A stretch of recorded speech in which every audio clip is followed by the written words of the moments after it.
Guys, how much fun is this Legend League right now? This new update with the Legend League, I swear, I haven't had this much fun in a long time. I mean, besides just regular opponent on wars, but just the competition aspect of it is just awesome. Like everyone is on a skill-based, ranking system. The only thing that's, you can't really control, but you can, is your defense. So, make sure that you have some OP bases for defense, and then, from there, you just got to judge your attack. You just have to have a very common attack that is going to triple a variety of bases. And so what I have been using is my Kill Squad Hog attack. Now, I will say this attack was extremely lucky, but I am going to take every bit of luck I can get. Actually, right now, as of this recording, it's about 3 days in, and I am ranked in the top 500, actually. We'll see if that holds until the end of the day, and then usually like when the day resets, I'll end up at like top maybe 300 or something like that. It's been top 200, but recently it's just been about 300. But I mean, it has just been so much fun. There's so much competition. There's so many people that are really trying to get this the top Legend League player, and I've seen a lot of big names: Itsu, Avacon, Joeed, Dr. Mujiba. I mean, there's just a lot of people on here that are really taking this Legend League serious. And I just want to show off some of my triples in Legend League so far. So this is 3 days of Legend Leagues, and I actually ended up with, I want to say, at around 7 triples total, but these are the most recent ones. These are the ones that are just been a lot of fun, and my Kill Squad Hogs, you just really dominated. One thing I absolutely love is when, these trophy pushers are starting to use anti-3-star bases like this. I mean, I would claim this in a war attack any day of the week. It's got that 2 tile mode on each side of the town hall, which makes an extremely easy funnel for that kill squad. And then that kill squad is just going to jump into the core there. And then, I mean, this is literally a war attack. I mean, I have that kill squad going straight into that core of the base where it's going to take out. Look at all those Inferno towers right there that are going to get taken out. And then also that Eagle artillery eventually.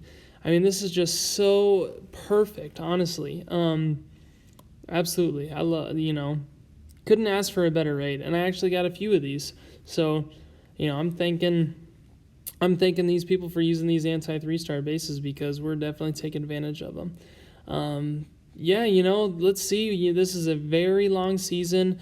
I'm really excited to see what the placements are going to be as far as the trophy count, because you never know. I mean, with 35 days, and you could potentially get 40 trophies every single attack. And, I'm not going to sit here and do the math on that, but that equals a lot of trophies. So, it's all dependent on your defense. If you have a good defensive base that is going to stop, triples, or at least, a 2-star every once in a while, then you're going to end up on top. So, you might need to reach out to a couple base builders and get a couple bases, because this is the time, man. Legend Leagues right now, this is the new time. I think, I'm not saying that this is going to take the place of Clan Wars, obviously, but I definitely think that this is going to be a big part of the game. Notice this attack. I really wanted to show this attack off just because I really had to get creative here. And as you can tell, I was wasting quite a bit of time. Not exactly sure how to attack this base. I knew I wanted to snipe that town hall with the queen. I could get that queen on my 4 healer queen walk charge, and then use that P.E.K.K.A. with the rage to take out that enemy queen real quick. Obviously, she's gonna need to use her ability just to stay alive. But within doing that, she's cleared out that Tesla farm and the 2 heroes, and is now going to be taken out of the town hall. Now, one thing I might have messed up on is actually dropping that warden with that queen.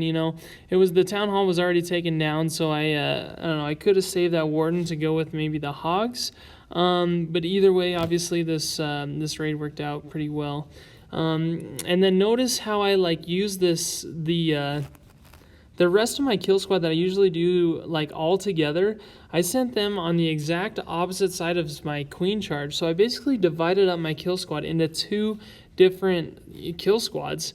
My wall wrecker leading few bowlers. My king is doing a good job at funneling a little bit. And the biggest thing was really taking on that multi-target Inferno there. I noticed that there's 2 single target Infernos, which is going to be great for my hogs. I tried to funnel appropriate, and honestly, this was kind of like I don't want to say it was a lucky attack and all, because I definitely earned it, and I definitely, had some strategy involved with it, but, it's just such an awkward base, such an awkward attempt by myself on what I was going to do there. So, and then my hogs even split up halfway in the raid. So, basically it split my attack into 2 separate attacks to conquer like each half of the base, and then clean up wizards on the backhand side. Plenty of hogs. I had no idea I'd have that many hogs left standing, and they just did a super awesome job splitting up there, which is another huge thing. So I had to get real creative with that attack, and it actually ended up pulling off the triple for a plus 40. So definitely had a lot of, that's probably like my most proud and creative attack I've done. And this is another newer raid. I actually did this. This is my last one. I recorded before making this video. And I'm doing my kill squad hog attack. Notice how I do my kills, or my funnel. I did a loon and then that baby dragon. That baby dragon was able to take out, one structure, which is all that baby dragon really needed to do. And then notice that wall wrecker placement. That wall wrecker went straight to that town hall without hitting that elixir the elixir storage or the farm, or the oh Lord have mercy, the army camp. And and then I just got good with that funnel to push those troops right into the core there. And then from that core, look at all the single target Infernos around the backhand side of the base. That kill squad's going to take out that Eagle artillery on a great time. And then, that Ice Golem, the attacking Ice Golem, just freeze value is just going across, so many tiles. And going into this raid, I have 3 healing spells left just to take out like 50% of this base. Granted, there is that king there and those 2 single target Infernos. We actually have a clutch Archer Queen coming up here soon. I'm going to use her ability as she gets targeted by that single target Inferno. But I'm going to, luckily, the hogs had already made their way all the way around to that single target Inferno, so they're not going to target her again just yet. Then she does get targeted, but she's going to take out that single target Inferno before it can do its hyper beam status Inferno slay single, whatever. But, and that was probably the clutch moment, because that queen just had so much, she came in so clutch for the cleanup value, because, granted, there's a lot of hogs left. It definitely would have been, potentially a time fail, but, the hogs would have been able to take out the 100%, but, having that queen alive definitely helps. So, yeah, all right, well, thanks.